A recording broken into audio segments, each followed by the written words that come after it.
Thursday, and today I'm going to talk about martial arts and video games. But first, I'd like to share some news from the past 24 hours. I was visited yesterday by a friend I hadn't seen in years, Josh, a buddy from college, who's moving back to Virginia. Unfortunately, another part of Virginia, but it was good to see him again. Dude, so much has happened. It's a shame that he could only visit for that long, but it was a good time. I had recently, as soon as yesterday actually, I started my new occupational therapy exercises, and I'm already noticing my nerves getting all twitchy and stuff. Things happening in my arm, and when you feel pain, they say that's when you know that like the nerves are trying to connect themselves. Like I explained before, the whole thing is they're disconnected, and that's why my arm doesn't work. Well, they're connecting, or they're trying to find themselves, and I sure feel the pain from it, but that's a good thing. I'm glad to have it. It's worth it to have my arm back. Well, okay, now to martial arts. Just a bit of background with me. I had started studying Jeet Kune Do, which is Bruce Lee's form of kung fu. Uh, Technically, he didn't invent it, but that's something that he taught. Um, I studied it since I was 15, when I bought the Tao of Jeet Kune Do by Bruce Lee. It's the one that's in the movie Dragon. Dragon's a movie about Bruce Lee, his life, the life of Bruce Lee. And I'll tell you, obviously when I was 15, I wanted to fight like Bruce Lee. I thought it was the coolest thing seeing this book at the bookstore. I was so excited, and then I started reading it, and I read it cover to cover as soon as I got it, and I've read it a couple times since. I realized that, well, two-thirds of it's philosophy. So, a lot of it is about life. And ever since I've become a Zen Buddhist. But you could really apply Zen Buddhism to fighting. In fact, that's what they do in Kung Fu. And that's actually, if you've heard of the Art of War, that's based around Taoism, Buddhism, Zen Buddhism, Taoism, basically. And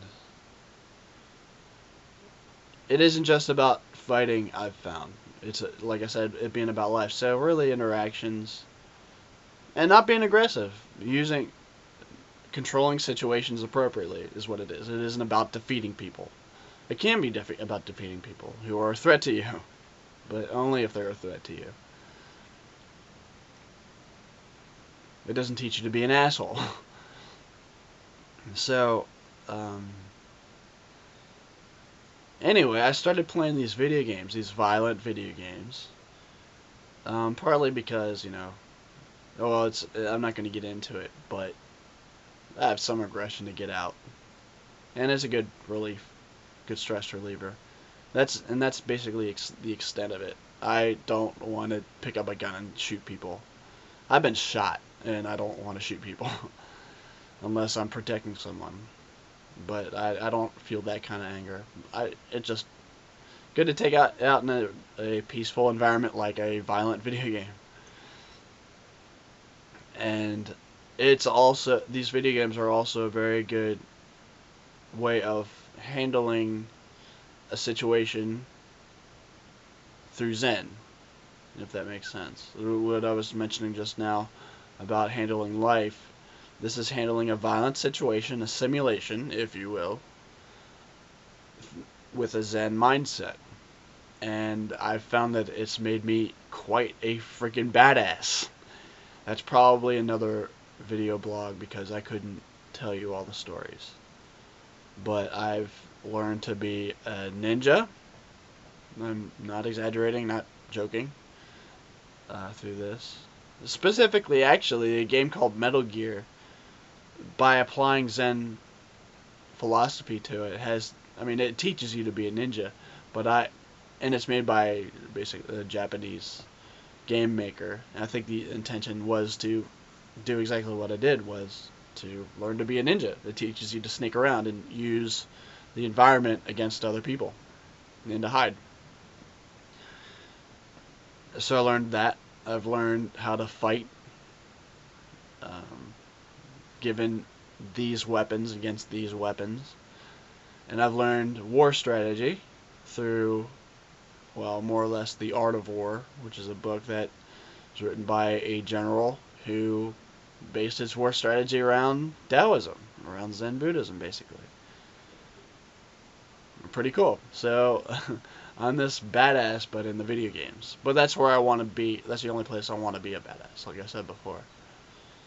And I should make a vlog about my stories because they're, well, I mean, I've led people into very decisive victories. People I've never even met before.